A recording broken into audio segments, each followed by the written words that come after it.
Rodrigo, Adriana e Liz são membros da nossa igreja que hoje moram nos Estados Unidos. Rodrigo está fazendo um doutorado nos Estados Unidos. E eles vivem bem ao lado de um parque temático, na cidade de Tampa. E sempre que passavam por perto do parque, Liz, de 4 anos, olhava para a montanha-russa e dizia: pai, eu quero muito ir nesta montanha-russa. Até que chegou o dia em que eles foram ao parque e se colocaram bem abaixo, ou bem embaixo da montanha-russa.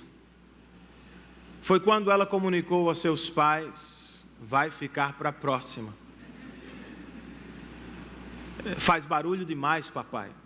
É muito alta para mim. Parece engraçada, mas esta situação ilustra muito bem alguns momentos da nossa vida. O estudante, por exemplo, inicia seu curso cheio de empolgação. Mas quando se depara com aquelas disciplinas, vem o desânimo. Um profissional que começa um novo emprego, cheio de ânimo, de coragem, logo é tomado pela rotina e dificuldades do dia a dia. O mesmo se aplica a um pastor que inicia seu ministério. O mesmo eu posso dizer sobre o cristão. No início de sua caminhada com Cristo e com a igreja, ele é super empolgado. Mas no meio do caminho sempre aparecerá dificuldade. E esta era a situação de Timóteo, irmãos. Ao meio do caminho do ministério cristão, ele estava sobrecarregado com dificuldades e naturalmente desanimado. Sabendo disto, o apóstolo lhe envia esta pequena carta, que tem por propósito animar o jovem pastor da cidade de Éfeso. Ele já fez isso ao longo do capítulo 1, e agora ele o fará outra vez com o capítulo 2. Com o texto que vamos estudar, ele exorta Timóteo, ele desafia Timóteo em meio às dificuldades da vida. Seja forte, Timóteo, por causa do Evangelho, e na causa do Evangelho seja forte. É sobre isso, irmãos, que vamos estudar na tarde deste domingo. Portanto, diz o verso 1, você, meu filho, fortifique-se na graça que há em Cristo Jesus. E as palavras que me ouviu dizer na presença de muitas testemunhas, confias a homens fiéis, que sejam também capazes de ensinar outros. Suporte comigo os meus sofrimentos, como um bom soldado de Cristo. Nenhum soldado se deixa envolver pelos negócios da vida civil, já que deseja agradar àquele que o alistou. Semelhantemente, nenhum atleta é coroado como vencedor, se não competir de acordo com as regras. O lavrador que trabalha arduamente deve ser o primeiro a participar dos frutos da colheita. Reflita no que estou dizendo, pois o Senhor lhe dará entendimento em tudo. Verso 8. Lembre-se, Timóteo, de Jesus Cristo, ressuscitado dos mortos, descendente de Davi, conforme o meu evangelho, pelo qual sofro, e até estou preso como criminoso. Contudo, a palavra de Deus não está presa. Por isso, tudo suporto por causa dos eleitos, para que também eles alcancem a salvação que está em Cristo Jesus, com glória eterna. Esta palavra, Timóteo, é digna de confiança. Se morremos com Ele também viveremos. Se perseveramos com Ele também reinaremos. Se o negamos, Ele também nos negará. E se somos infiéis, Ele permanece fiel, pois não pode negar-se a si mesmo. Vamos pedir o auxílio do Senhor, queridos, em oração. Pai, muito obrigado por esta rica oportunidade. Quando abrimos o Teu texto sagrado na nossa língua, o português, para ouvir o Teu santo e poderoso conselho. Te damos graças, ó Deus, pela comemoração do Natal, pelo que vivemos ontem em família e entre amigos. Te damos graças por esta reunião, pelos louvores, pelo que ouvimos da cidade de Joinville, pelo projeto em Parari. Mas agora te pedimos, ó Deus, por este momento de pregação. Nós carecemos da assistência do Teu Espírito e pedimos que Ele seja gracioso conosco, nos ajudando a entender o texto e nos possibilitando a oportunidade de responder a Ele de maneira apropriada. Ao final deste ano, muito provavelmente, vários de nós nos encontramos cansados, talvez desanimados, por meio deste texto, ó Deus. Como encheste o coração de Timóteo de ânimo e coragem, faz o mesmo conosco. É assim que nós te oramos em nome e por amor de Jesus Cristo. Amém. Timóteo será preso, irmãos. Sofrimento e dificuldades correm, saltam a largos passos na direção da casa deste homem. Paulo sabe disso. Ele não finge que as coisas vão ficar melhor. Ele não ilude Timóteo. Ele não o leva a um mundo fictício e imaginário, como por vezes o evangelho falso neopentecostal faz com as pessoas.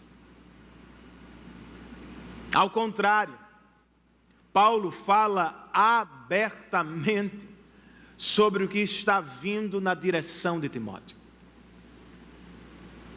Eu tenho certeza que Timóteo foi preso porque ao final do capítulo 13 da carta aos Hebreus, o pastor que escreve o texto menciona a libertação de Timóteo. Finalmente, irmãos, Timóteo foi posto em liberdade.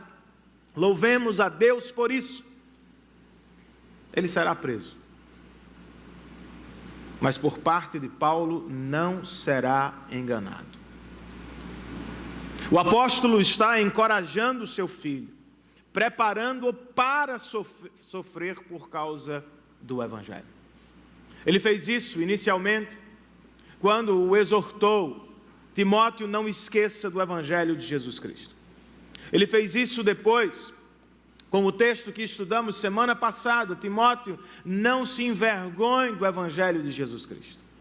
E agora, irmãos, com este parágrafo, ele o fará de novo, exortando o seu filho a que ele seja forte, corajoso por causa do evangelho e pensando na causa do evangelho. Eu não sei o que Deus tem reservado para você no ano vindouro. Não sei o que Ele tem reservado para mim. Não posso prometer que serão apenas rosas, flores. Seja o que for, irmãos, sejamos fortes no evangelho, por causa dele e para a glória dele. Por que é que Timóteo deve ser forte? E porque eu e você devemos imitá-lo ao final deste ano ou quando adentramos um novo ano. O apóstolo oferece a Timóteo 4 breves respostas e por tabela aos Timóteos que se encontram aqui. E elas estão listadas no nosso boletim informativo. A primeira delas é: Timóteo, seja forte para ensinar o evangelho de Jesus Cristo.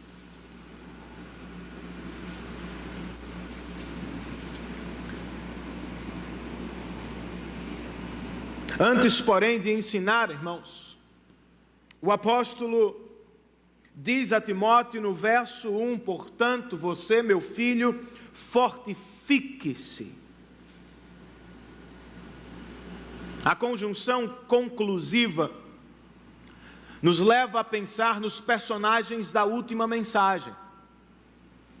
Timóteo estava cercado por homens como Fígelo e Hermógenes, que abandonaram o Evangelho, abandonaram o apóstolo e estão agora mesmo pressionando o pastor da cidade de Éfeso.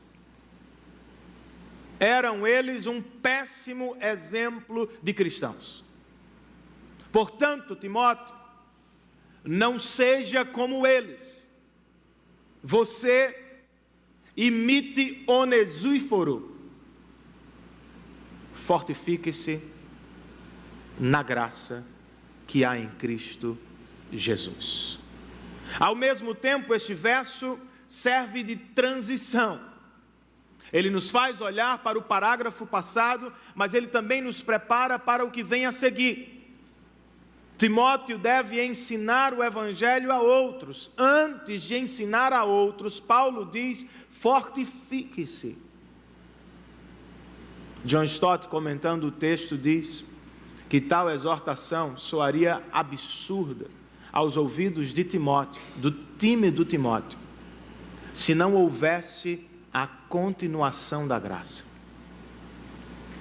A exortação não é, Timóteo, encontre força no seu interior. A ordem não é, Timóteo, bata no peito e diga, eu sou forte. Não. Timóteo, seja forte na graça que há em Cristo Jesus. Não se trata, irmãos, de autoajuda. Trata-se de ajuda que vem do alto. Timóteo não é o cara. É fraco. Tem uma saúde frágil, como já sabemos. Ele é tímido diante das circunstâncias. Ainda assim, o apóstolo o exorta, meu filho na fé, seja forte.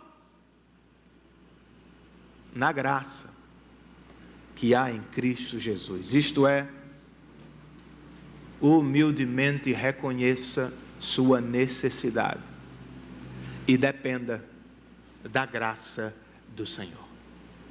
Uma vez fortalecido pela graça ou na graça do Senhor, o que é que Paulo espera de Timóteo?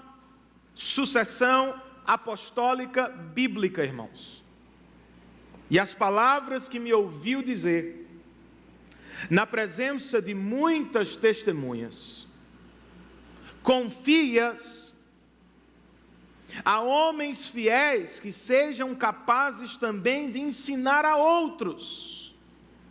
Não se trata de sucessão do ministério apostólico. De acordo com o ensino do Novo Testamento, depois destes apóstolos, nunca mais houve apóstolos. Mas ainda assim há uma sucessão apostólica bíblica. Não é tanto de ministério, é muito mais de conteúdo. O Evangelho de Cristo foi passado a Paulo. E esse Evangelho de Cristo, que é o Evangelho de Paulo, é passado a Timóteo. O Evangelho que Paulo passou a Timóteo deve ser repassado a outros homens. E estes homens devem fazer o mesmo com outras pessoas. Embora Timóteo estivesse cercado por homens que abandonaram o Evangelho, havia sim alguns dispostos a recebê-lo e capazes de ensiná-lo a outras pessoas. É como se o apóstolo estivesse dizendo, Timóteo, ocupe-se, preocupe-se com o passar do Evangelho à próxima geração. O Senhor me confiou o Evangelho e eu o confio a você. Será que você se preocupa com a próxima geração? Será que nós nos preocupamos com a sucessão apostólica, bíblica, o passar o evangelho adiante? O texto de Juízes, capítulo de número 2, nos oferece uma informação curiosa, irmãos. Inicialmente, o autor escreve que nos dias de Josué, Israel adorou e cultuou a Deus. Mas logo, diz o mesmo capítulo, surgiu uma nova geração que não conhecia o Senhor. Curioso, não é? Porque esta segunda geração não conhecia o Evangelho. O que deu errado no processo? Onde estavam seus pais? Muito ocupados com a terra prometida de Canaã. Muito ocupados com a bênção que receberam de Deus. Tão ocupados com a bênção que esqueceram de passar o Evangelho à próxima geração. Alguns diziam: precisamos aproveitar a terra, ela é boa. Outros ofereciam a desculpa: estamos trabalhando para um futuro melhor para nossos filhos. Esse futuro não veio, irmãos. Porque quando esta primeira geração que habitou Canaã se foi, a segunda que se levantou lá, não conhecia o Senhor. Não perca seus filhos sob a desculpa de que está trabalhando por eles. Eles não precisam de mais coisas, não precisam de tantos presentes.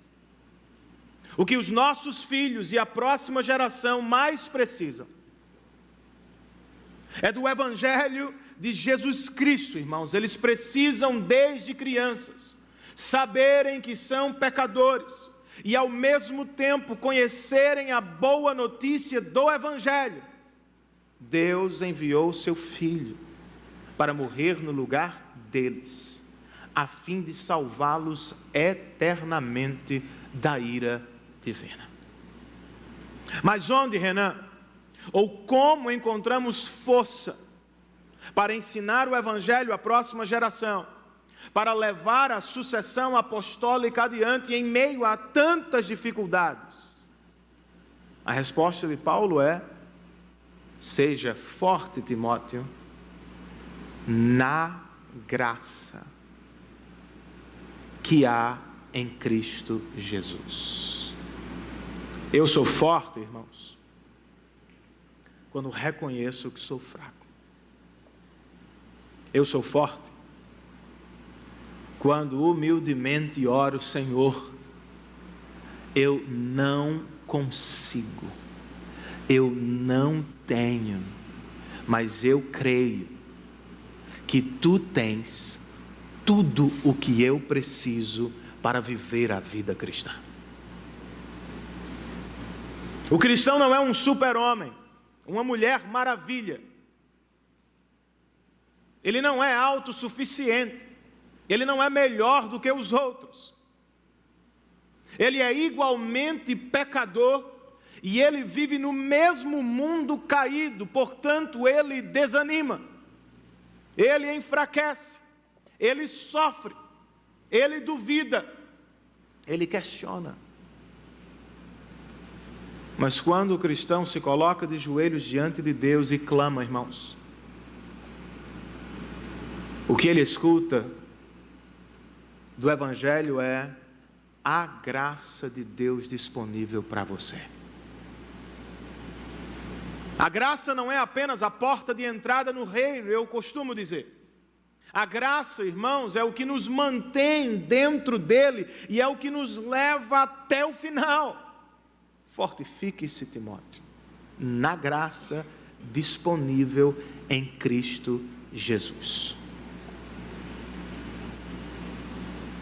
Porque Timóteo deve ser forte, irmãos, e porque nós devemos imitá-lo. Nesta tarde, entre os versos 3 e 7, o apóstolo diz a Timóteo: meu filho, seja forte para trabalhar pelo Evangelho. Ao final do ano, pastor? Sim, também. Você aproveitou a oportunidade do Natal ontem?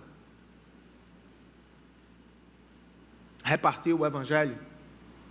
Eu comentava com Levi a caminho da igreja, ontem Deus me surpreendeu, me dando a oportunidade de pregar a uma pessoa com quem eu nunca tinha conversado antes. E ele se aproximou e começou a falar e me deu a porta, eu entrei e espero em Deus que o Evangelho esteja frutificando no coração dela.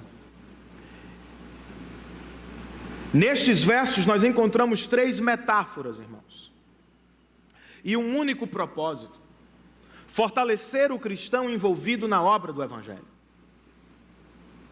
Inicialmente, o apóstolo nos apresenta a imagem do soldado romano.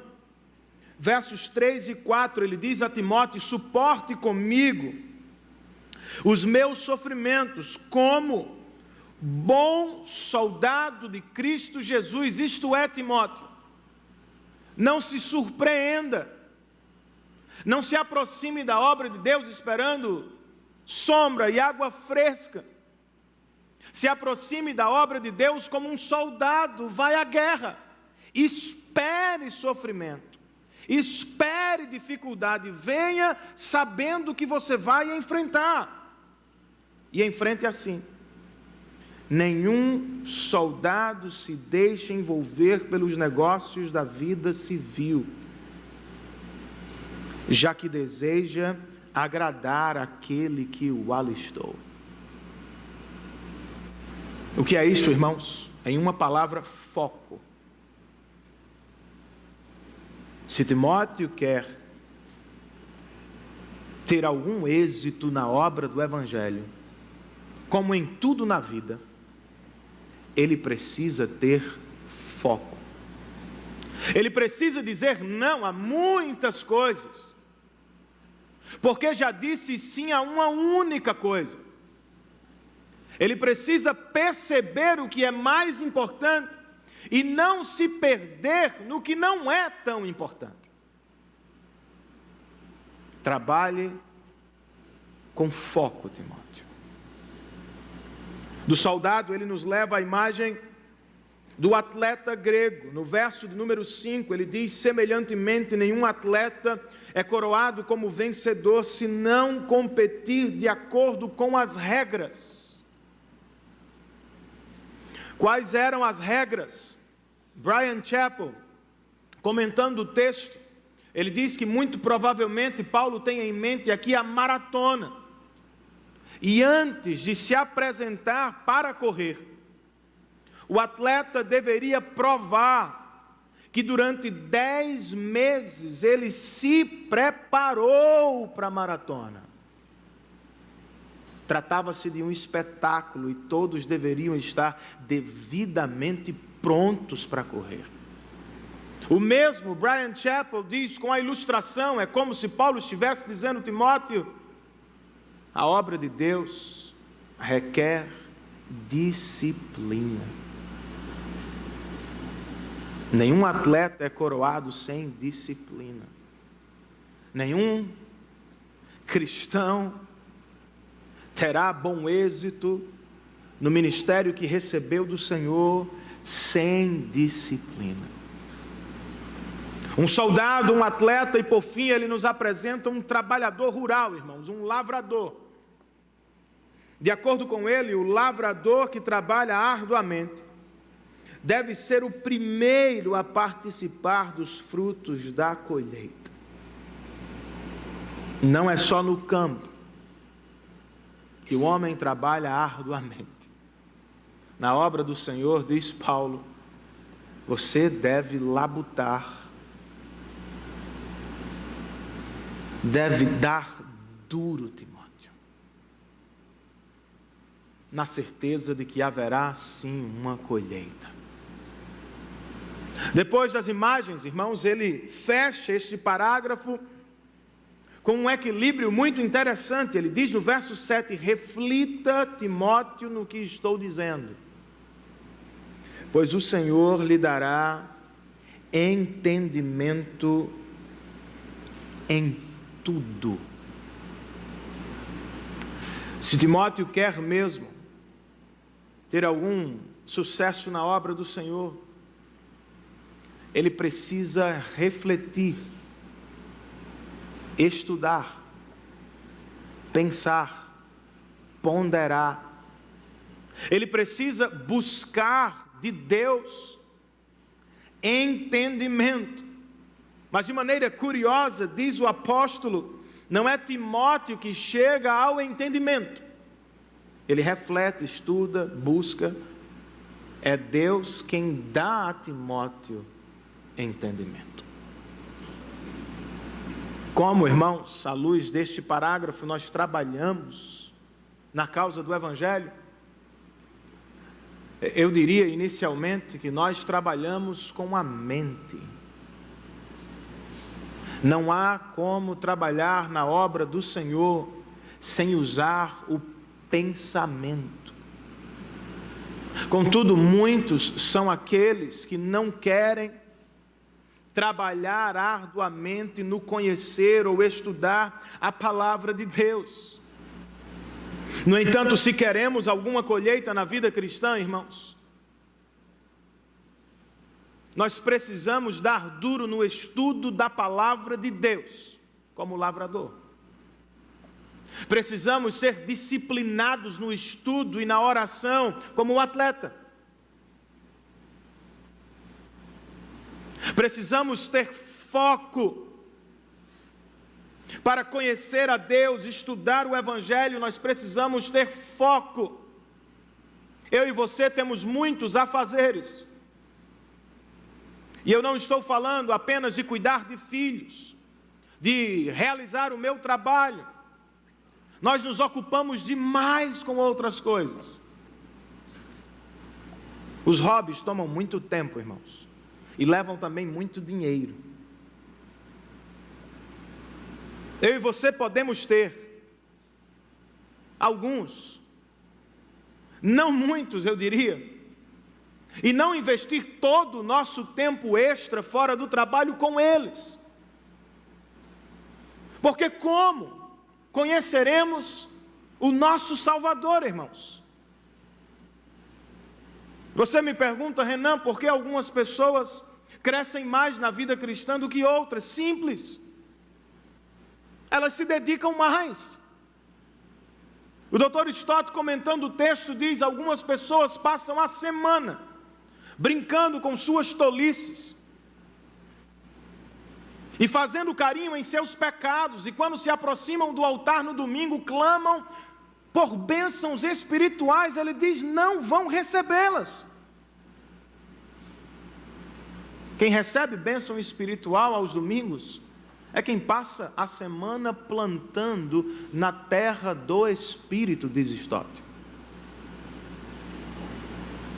Então eu e você, se queremos nos envolver com a obra de Deus, acima de tudo, ou inicialmente, nós precisamos nos envolver com o estudo da palavra de Deus. Reflita nisto, Timóteo. Estude, conheça, e Deus te dará entendimento. Se queremos nos envolver com a obra de Deus, irmãos, nós precisamos fazê-lo de todo o coração. E aqui eu me refiro à fé. Nós precisamos de fé na obra de Deus. Tome, por exemplo, a obra da evangelização. Evangelização de verdade é sempre difícil. Quase nunca o fruto é imediato. Nem sempre você vai ver os resultados ou colher os frutos de sua pregação. Ela não se dá através de um método X, Y ou Z, irmãos. Evangelização bíblica muitas vezes se dá através de uma amizade, que dura anos, que é difícil. Se dá através da oração por uma mesma pessoa ao longo de anos. Ainda assim precisamos ter fé. Nós fazemos o nosso trabalho, irmãos. É Deus quem faz chover sobre o coração do pecador. Precisamos então trabalhar com a mente, com o coração, mas precisamos também trabalhar com as mãos. Não podemos apenas estudar o texto e não devemos somente orar. Precisamos nos levantar. Ao sair para trabalhar amanhã, esteja com o seu Deus antes e saia para trabalhar por Ele e para Ele. Perceba as oportunidades, veja as pessoas e tenha coragem para repartir o bom e precioso Evangelho de Jesus Cristo. Timóteo, seja forte para ensinar, seja forte para trabalhar. E agora, entre os versos 8 e 10, ele diz: seja forte, Timóteo, para lembrar do Evangelho de Jesus Cristo. O que é que ele precisa lembrar, irmãos, especificamente? Verso 8, Paulo diz: se lembre, Timóteo, de Jesus Cristo ressuscitado dos mortos, descendente de Davi, conforme o meu Evangelho. Quem é este Jesus, irmãos? Segundo o Evangelho dos apóstolos, que é o Evangelho de Cristo, ele é o descendente de Davi. O que significa dizer que ele é sim um homem, mas ele também é o ressurreto dentre os mortos, o que prova sua divindade. O que é que este Jesus Cristo veio fazer, ou qual é a sua missão na terra? Ele vem cumprir a promessa que foi feita a Davi. Davi ouviu do Senhor que no futuro ele teria um filho que chegaria para salvar os seus e reinar eternamente. Ele veio para isso. Mas talvez alguém diga: este rei morreu. Ele nasceu para morrer. Mas como diz Paulo aqui, ele já não está mais morto. Ele ressuscitou ao terceiro dia e hoje vive eternamente à direita do Pai. Praticamente, Paulo estava dizendo a Timóteo o seguinte: meu filho, eu sei que a dificuldade bateu à sua porta e eu temo por sua vida. Não se espante, Timóteo. Cristo vive e reina para sempre. Lembre-se dele. Logo depois,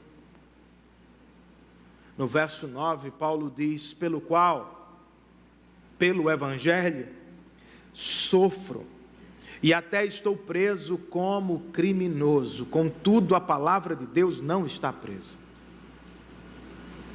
Qual é a situação de Paulo por causa do Evangelho, irmãos? Ele sofre. Ele está preso. E ele é tratado como um criminoso. Em nenhum momento ele diz: eu gosto, eu aprecio. Ele não gosta do sofrimento. Ele não se alegra por se encontrar preso. E ninguém gosta, irmãos, de preso ser tido como um criminoso. Paulo não é bem visto como alguns pastores são hoje. Não é aplaudido na sociedade, não aparece em jornal. Paulo é visto como um criminoso. Em outras palavras, para a sociedade de então, Paulo é um perdedor, um fracassado. E ele sabe disso. Contudo, ele diz: Timóteo, as pessoas podem olhar para mim assim, mas saiba disso, o Evangelho não perdeu. Eu estou preso, a palavra de Deus está solta, Timóteo. E por isso, Timóteo, tudo suporto por causa dos eleitos, para que também eles alcancem a salvação que está em Cristo Jesus com glória eterna. Timóteo, Deus não falhará.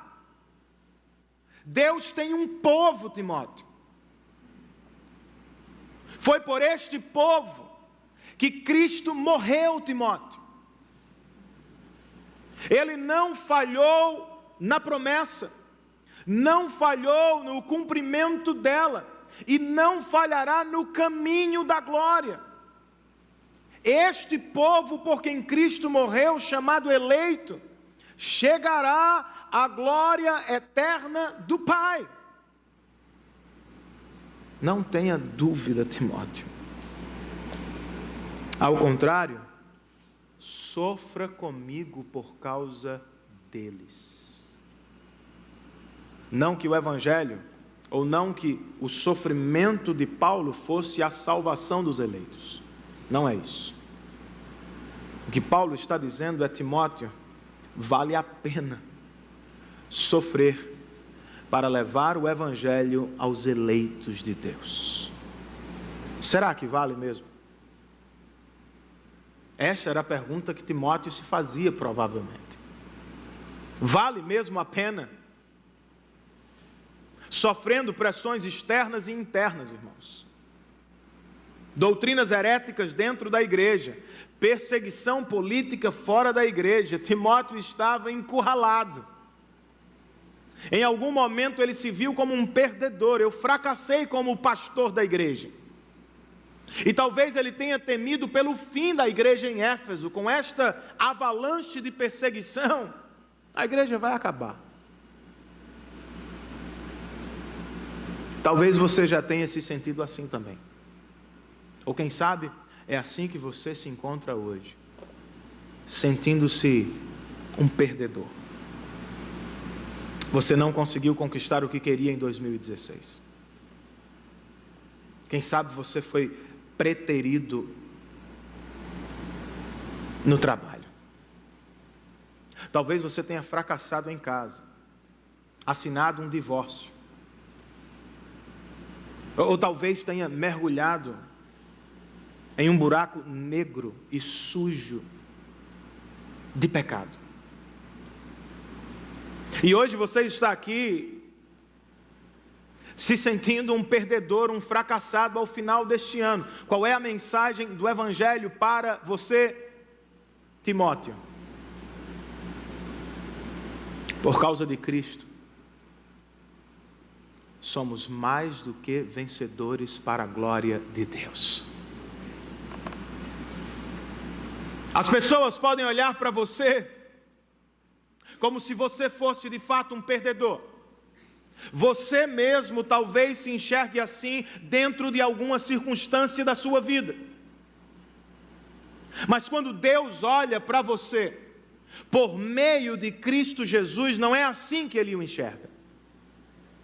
Por causa do sucesso de Cristo na cruz do Calvário, você é aprovado para sempre na presença de Deus. Você se sente preso, limitado por causa de uma doença, ou por causa de uma circunstância adversa? Não tema, meu irmão. Deus não está preso. O Evangelho está solto. Ele é poderoso para realizar sua obra. Não há por que temer então, irmãos. Não há por que duvidar. Nós chegaremos ao fim. Não porque podemos. Não porque somos capazes. Não porque sempre acertamos. Nós chegaremos ao fim da carreira cristã porque Deus é soberano e gracioso. Isso também se aplica à pregação do Evangelho. Esta doutrina da eleição deveria encher o nosso coração de confiança no que diz respeito à nossa vida cristã, mas também deveria movimentar os nossos pés e abrir as nossas bocas. Alguém poderia me perguntar: Renan, por que pregar, se Deus tem seus eleitos e os chamará? E eu respondo exatamente por isso. Deus tem os seus eleitos e Ele os chamará. É por isso que prego. Confiantemente eu prego na certeza de que no tempo dEle, na hora dEle, no lugar que Ele escolheu, Ele chamará os seus eleitos por meio da pregação. Logo eu não me frustro mais se não vejo muitas respostas. Antes eu tenho ânimo e confiança na certeza de que Deus está trabalhando, mesmo quando eu não percebo. Que Ele nos fortaleça, irmãos, na obra da pregação. Por fim, Paulo diz a seu filho na fé, Timóteo, e por tabela a nós: seja forte, Timóteo. Seja forte para confiar no Evangelho. Os versos 11, 12 e 13 formam provavelmente uma antiga canção da igreja do primeiro século. E esta canção nos apresenta a realidade da vida cristã. Ela é feita de paralelos. O primeiro é positivo e o segundo é negativo. Inicialmente o apóstolo diz: se morremos com Ele, Timóteo, com Ele também viveremos.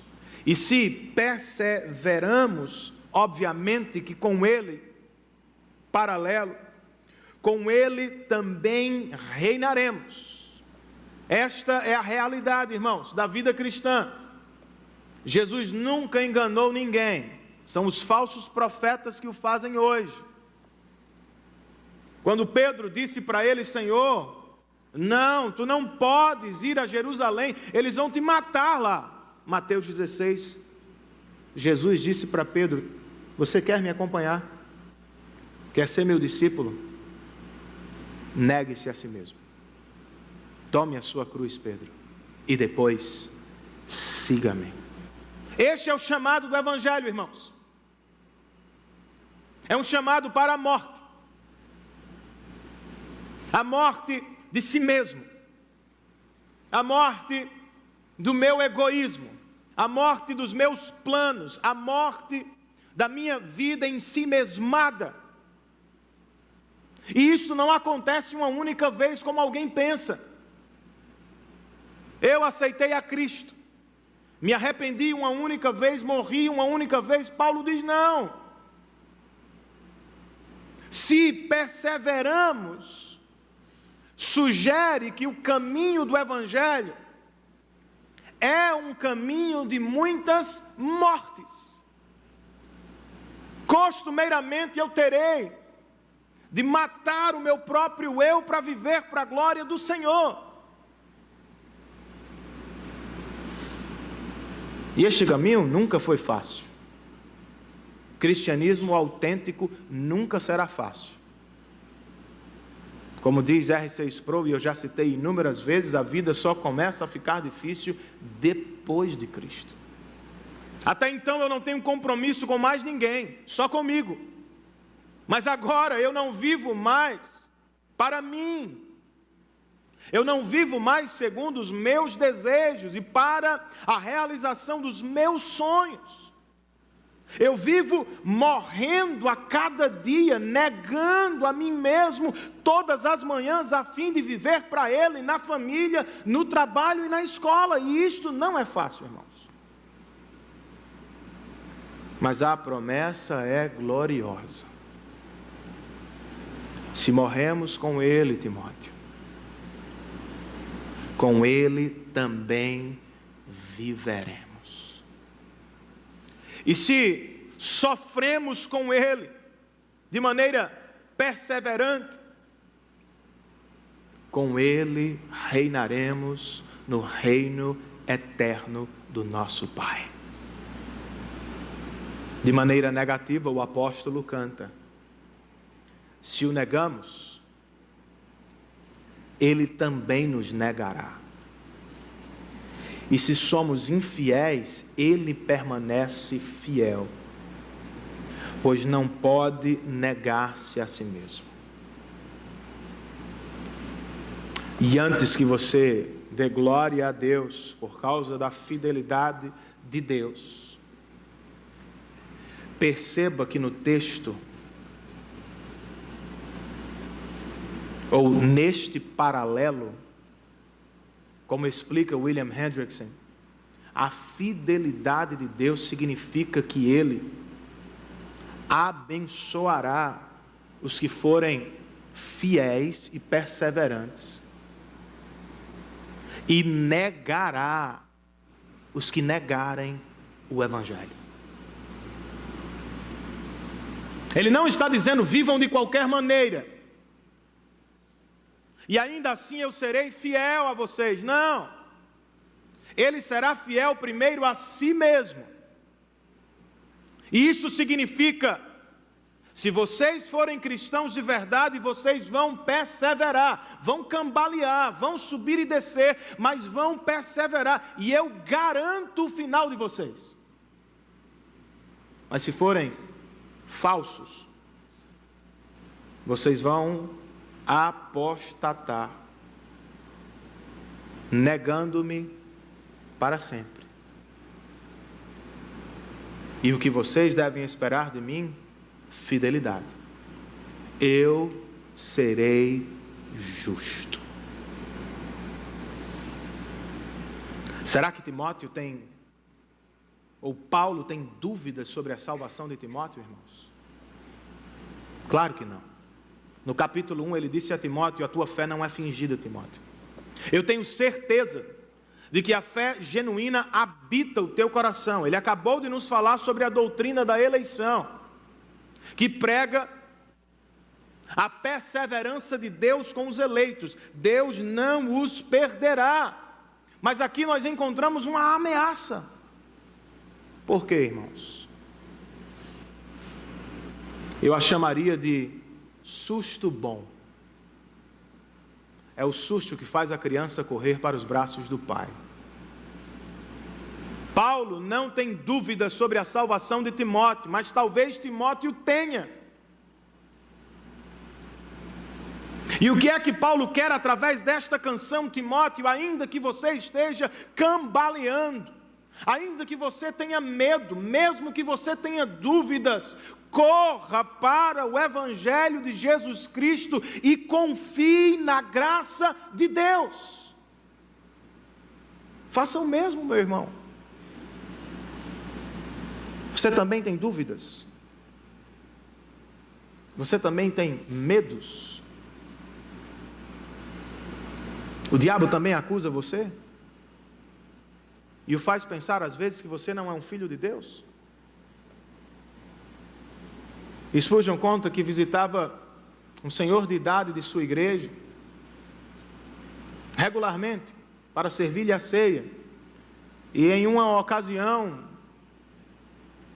aquele senhor lhe disse: Senhor Spurgeon, o diabo esteve comigo. O pastor se assustou, mas quis saber mais da ocasião, o que é que ele veio fazer. E o senhor de idade respondeu: ele veio fazer o que sempre faz. Ele me acusou, me mostrou os meus pecados e tentou construir em minha mente uma dúvida sobre a minha filiação. Spurgeon então perguntou: e o que você fez? Ele disse: eu o lembrei de Cristo. Eu concordei com ele no que diz respeito aos meus pecados, mas eu discordei dele no que diz respeito à minha salvação. Eu sou sim um pecador, mas Cristo morreu por mim na cruz do Calvário. Se aproxime dele hoje. Samuel Rutherford foi um pastor presbiteriano que passou anos preso na Escócia do século 17. E em um dos seus relatos ele fala sobre sua angústia de, por vezes, por causa do sofrimento, querer quebrar a aliança que fez com Deus.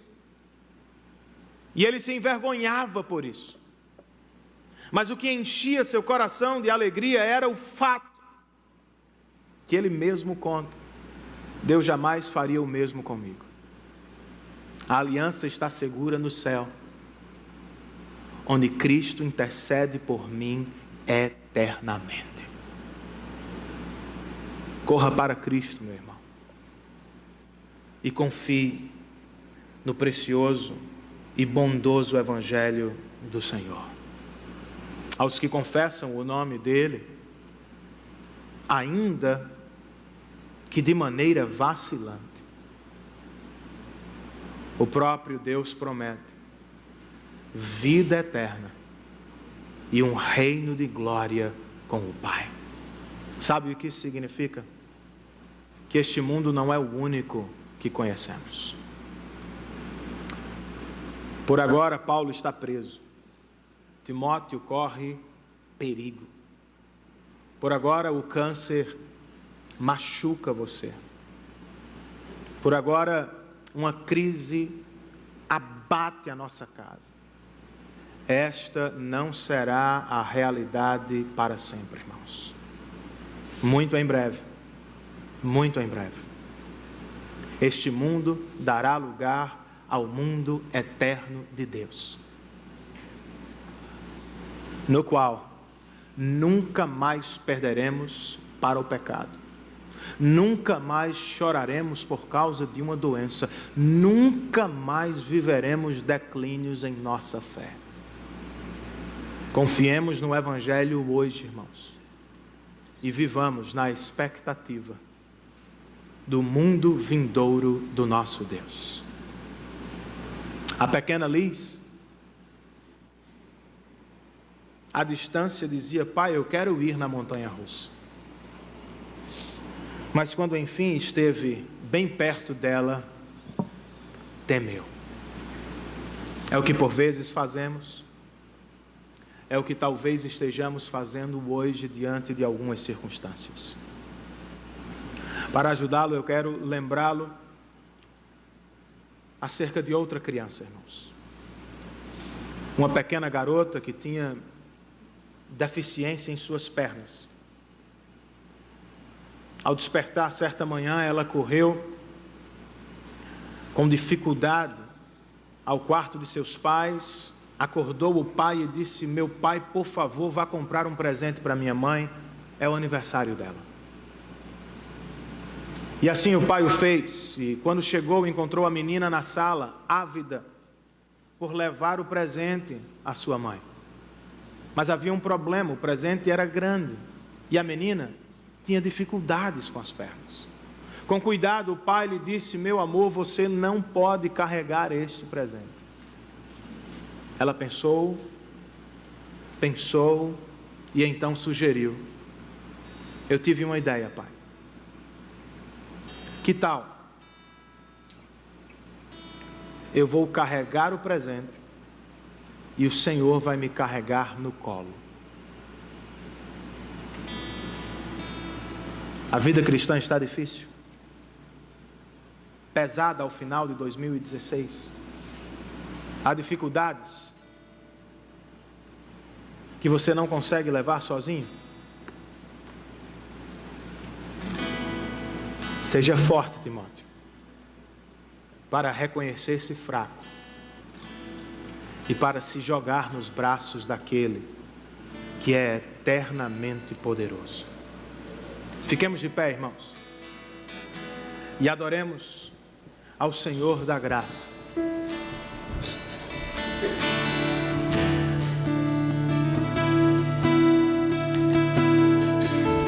É a tua graça, Senhor.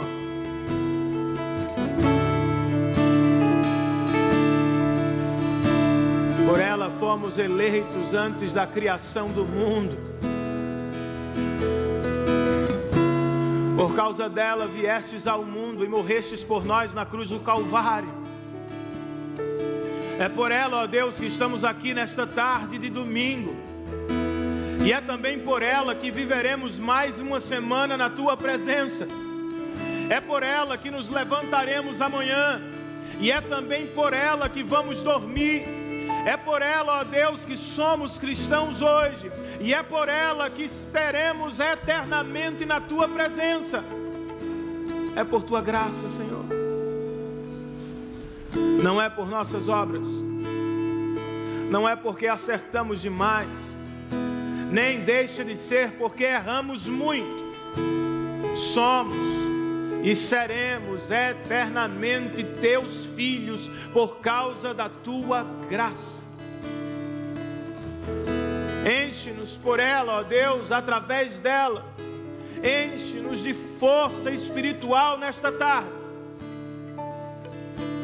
para ensinar o Teu Evangelho aos nossos filhos, para labutar arduamente por Tua causa, para lembrar, Senhor, regularmente do Teu precioso Evangelho e para confiar nele, a despeito das nossas fraquezas.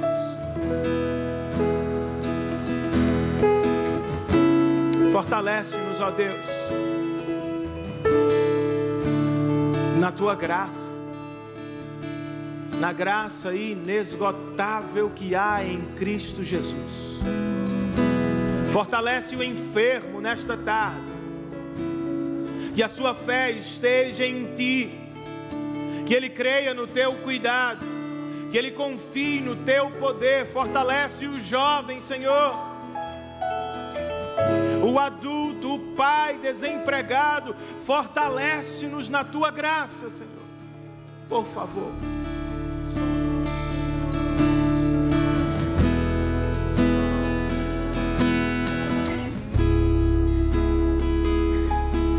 E ainda que estejamos em dificuldades, ó Deus, que nos encontremos satisfeitos em Tua presença, felizes com a Tua graça, fortes, ó Deus, no Teu Evangelho. Esta é a nossa oração, Senhor. Só o Senhor, só o Senhor. Você pode cantar isso conosco? Tua graça me basta, Teu poder me ergue, me dá força, me dá força. Que o amor do nosso Pai,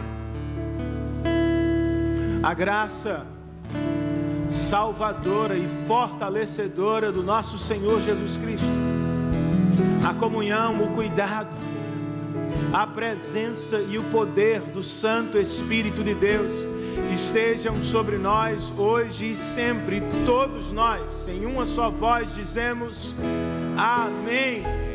Que Deus nos abençoe, queridos, em Cristo Jesus.